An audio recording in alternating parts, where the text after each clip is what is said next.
Are you guys there? I can barely see you.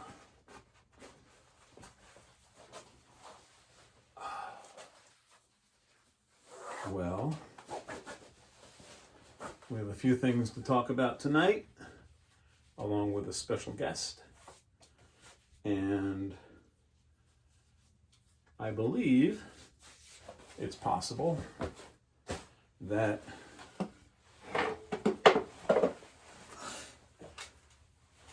I don't know if you can see me or not.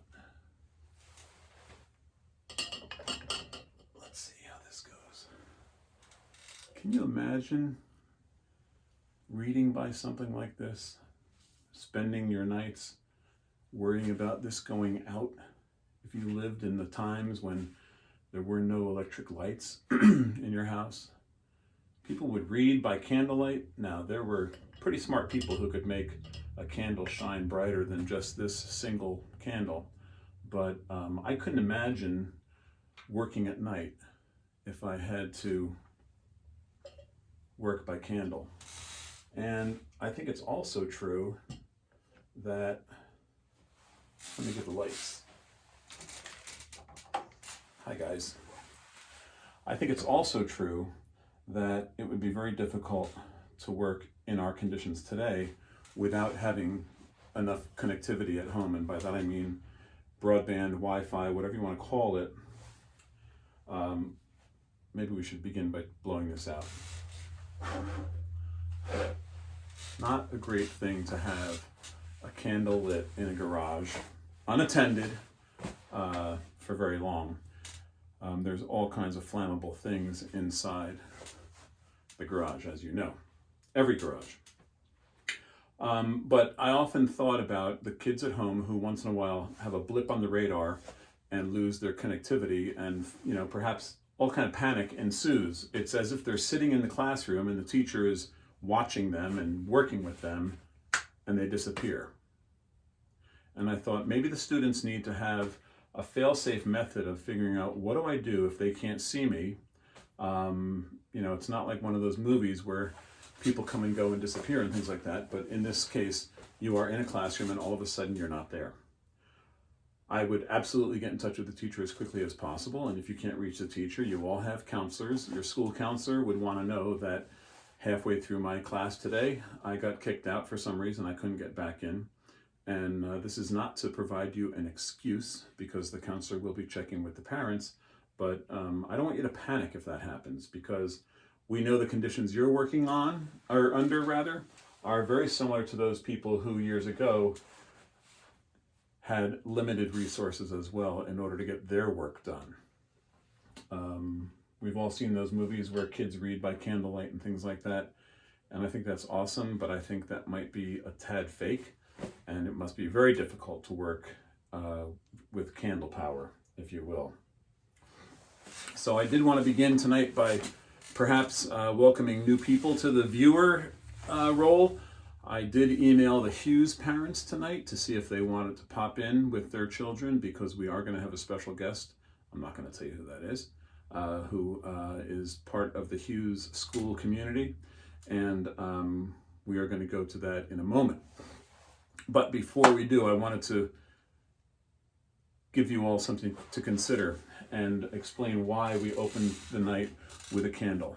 And as I explained a little bit last night, tonight Mr. and Mrs. Geiger will be putting a candle, a luminary of some sort, we haven't figured it out yet, outside at 7 o'clock tonight to show our appreciation for all the health workers and first responders who may or may not be going up and down the street tonight on their way to work or coming home from a shift, working in a hospital or a medical center.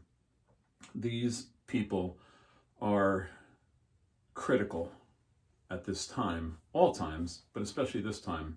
These people are critical to our safety and welfare, and we want to make sure that we show their appreciation. So I think it would be awesome, and it doesn't have to be this evening, but I think it would be awesome if kids took a candle, if their bedroom window faced the street, for example, if they painted a picture of a candle and put it in the window. I think that would be a wonderful thing. And I think showing appreciation, maybe you have a tree outside, you could put the picture of the candle on the tree facing the road, showing appreciation to our med people. And I think to extend that to all first responders, such as firemen, policemen, first aid people, what have you, who are all working hard to make sure that we're all safe. I don't put them second in line at all. I also consider the first responders to be the people that we work with on a daily basis in the school district. No one, and I mean this sincerely, no one has stepped up, I think, more than the teachers in the Berkeley Heights School District when it comes to providing an essential part of our life, which is a routine for our children and lessons and planning that are critical to their forward momentum in their education. I know the work that's being done for the middle school by the middle school teachers and staff, and there are plenty of people behind the scenes, is just amazing, and I want to celebrate them as well, and I do on a daily basis. I don't know if I shared this with you, but when I get a compliment from a parent, and I get at least a few a day from parents who say, I had this wonderful thing happen, or I'm just amazed that my child is doing these, unbelievable things, and I will take that message and I will remove your name, and I will not tell the teachers who in particular got that compliment, and I will forward that to everybody in the staff so that everybody gets to applaud the unknown person, but in a little bit of a way receive that for themselves as well, because I know that this is a team effort.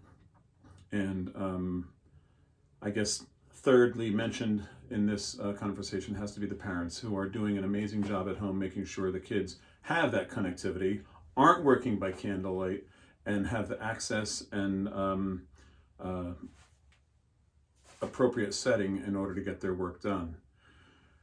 We know by now that we are going to be working next week, and that shortens our Easter break, but it also shortens our school year. So everything right now is in a bit of a flux situation, which for students who may not know that word, basically means that we are in a situation where every day new decisions have to be made. And we are making decisions on a daily basis with as many people involved in that decision making as possible in order to move the school year forward and make sure that everybody is taken care of in the right way. So I did want to begin tonight by celebrating all of you and all of us, and welcome, of course, Hughes School. I want to go right to the surprise guest tonight, and then we'll close out. I do have a bunch of work my own self that I have to do tonight. Unfortunately, it's not garage work, it's work for school. And I also wanted to share that tomorrow night is Thursday night, and we will be, meaning the garage, will be at the board meeting. I've been asked to make an appearance at the board meeting, and no one told me this, but I assume they want me standing here in the garage so I can say hello from a pretty funny space. Of course, the principal would be in a garage wearing a work apron, surrounded by tools, and not seated at his desk in front of the portrait of George Washington, which is my typical setting. I don't have access to that place, and so I will have a lot of fun tomorrow. It'll be nice not to have to put on a suit and tie, and I'll go to the board meeting and I'll say hello to everybody. And we are going to have a young lady from the middle school join us at the board meeting and let her share her experiences so far with this thing we call remote learning. Everyone is just doing a fantastic job. So tomorrow night will be a little bit of a celebration as well. But I did want to close with two things. I did want to introduce the Hughes students to the shop dog. So let me see if I can get him to come quickly. Let's see how that works. That's Burke. Burke is a Labradoodle, and he is a big boy, but he's a good guy. And lastly, I do have something tonight to share with you that is kind of a what is it and what does it do kind of a thing. And this is something that I've had for, gosh, this is so old, you would have no idea how old this is if you didn't look it up in a book. And it is really, really stuck together. But basically it is a series of pieces of metal that have holes in them. And as you can see, all the holes are a different size. I can get my hand through this one. I can barely get 3 or 4 fingers through this one. So we're not going to have a contest associated with this. We'll talk about this later, what this actually is. But look, all the holes get smaller and smaller and smaller until you get down to this one right here. So I wonder what this does. Any ideas? And would this be a tool used in school or on a farm? Or where would you find one of these things if you went back in time and had to use one of these for your job? All right, something to ponder, and we will discuss it in the future. So without further ado, let's go to the mini screen and see who's with us this evening. So we're going to have a very special guest with us in a second. Typically, as you know, we try to get teachers from our own school, the middle school, to be on the program. And as a matter of fact, yesterday, Mrs. Hetherington said to me that what we have here is a show, and so I should continue to call it a show. So I'm not going to question what this is anymore, and I'm going to call it the program or the show. And I was very pleased to hear from a teacher who asked if she could come on and speak to her students a little bit. And so let's find out who that is now. Hola. Hola, señor. Buenos días. Buenos dias. Perhaps buenos noches, depending on when this is showing. But I was thrilled that you contacted me and said that you were watching and offered a moment to come on to the program tonight. Before we get started on anything, though, let me ask you, how are things going at home? Everybody's well, I hope?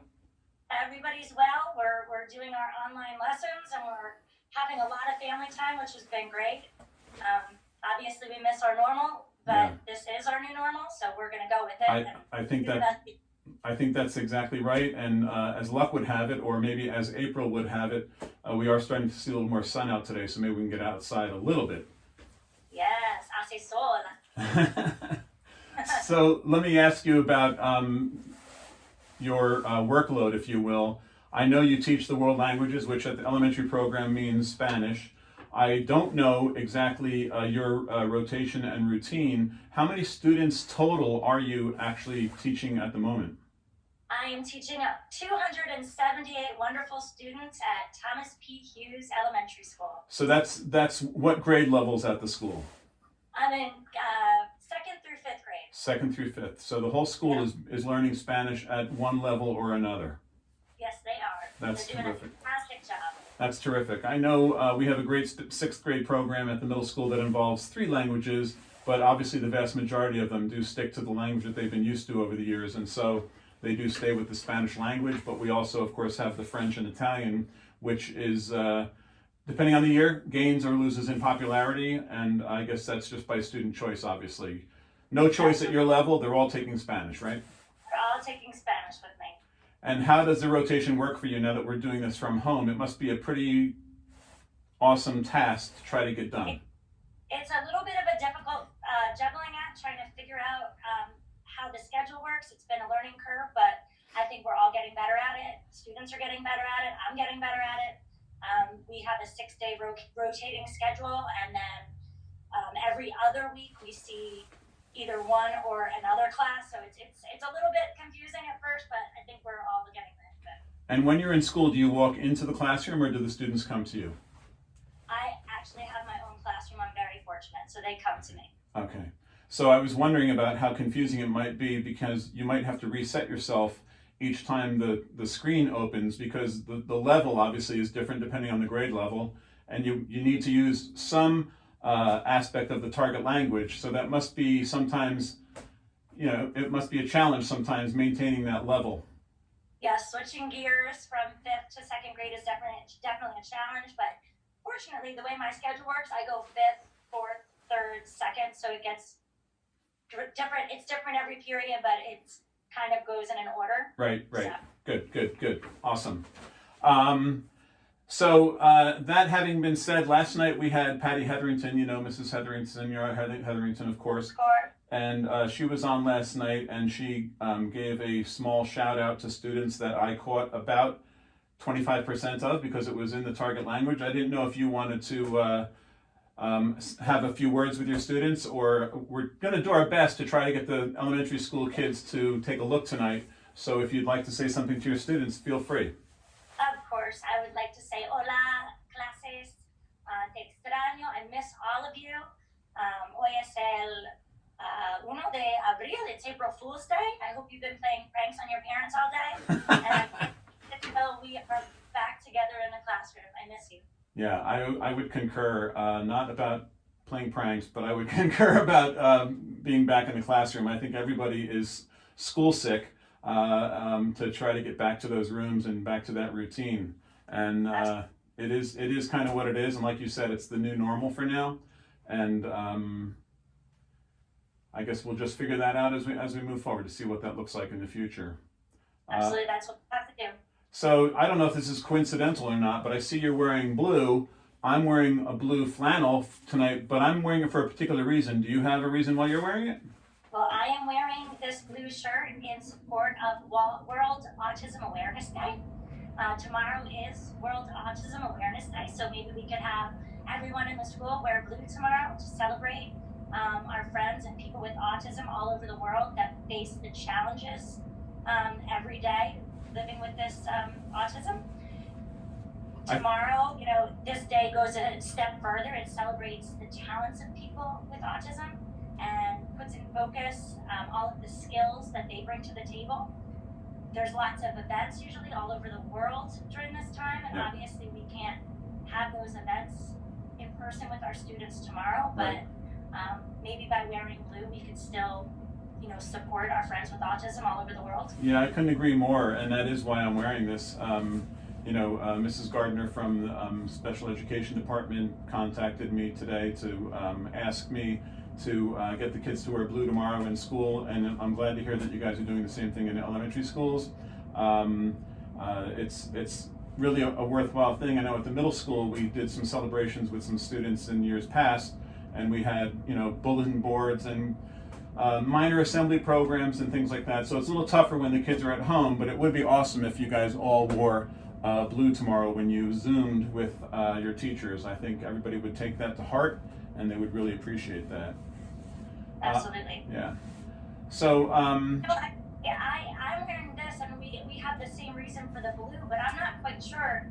I see that you have a candle burning in your garage there. I do, and it's. Is that the special reason for that candle? There has to be a special reason, because I would not recommend that you go into your garage and leave a candle burning. There's all kinds of propellants and chemicals, and not to mention tons of wood in any garage, perhaps. So a candle's not a good thing to have all the time, but yes, this candle will be, if you can see that, yep. This candle is going to be the candle that Mrs. Geiger and I will put out tonight in honor of the nurses and doctors and the medical people that are working in the health field. Tonight we are going to honor them by putting a candle outside, and this is something that was started somewhere, I guess, on Facebook or elsewhere. And so 7 o'clock tonight we're going to put a luminary out front of our house, and I was going to use that candle. I'm glad you brought it to my attention to remind everybody who's watching to consider some aspect of either a candle drawn in the window or a luminary out front. Always. What a beautiful, beautiful celebration of those nurses that are out there working so hard right now. It's very difficult. I'm sure all of us has a connection of one way or another to a health professional, and they have quite a task ahead of them, no doubt about that. They sure do, and I'm so thankful for every last one of them. Agreed. So without anything more to say, I do want to thank you so much for expanding our reach, and I will be blasting off to the parents at the elementary school that you were here, and hope that they'll all take a look and maybe sit down on each night and have a one-sided chat, if you will, with Mr. Geiger in his garage. I thank you so much. Muchísimas gracias, señor. Gracias y tú. Gracias. Adiós. Have a great evening. You too. Ciao. Ciao. So that was great. And if you are a teacher in the district and you would like to have your children see you here in Mr. Geiger's garage, I would be more than happy to accommodate you. We have, unfortunately, many days to fill while we're doing this thing, and I would welcome anyone who would like to come in and share how things are at home and give a shout out to their students and brag a little bit about how wonderful your kids are doing and how hopefully safe and healthy we all are at home. So I have one more thing that I'm going to do on the scroll saw this evening, and I'm going to set that up and we'll close it out for the night. And thank you all. Thanks for everything.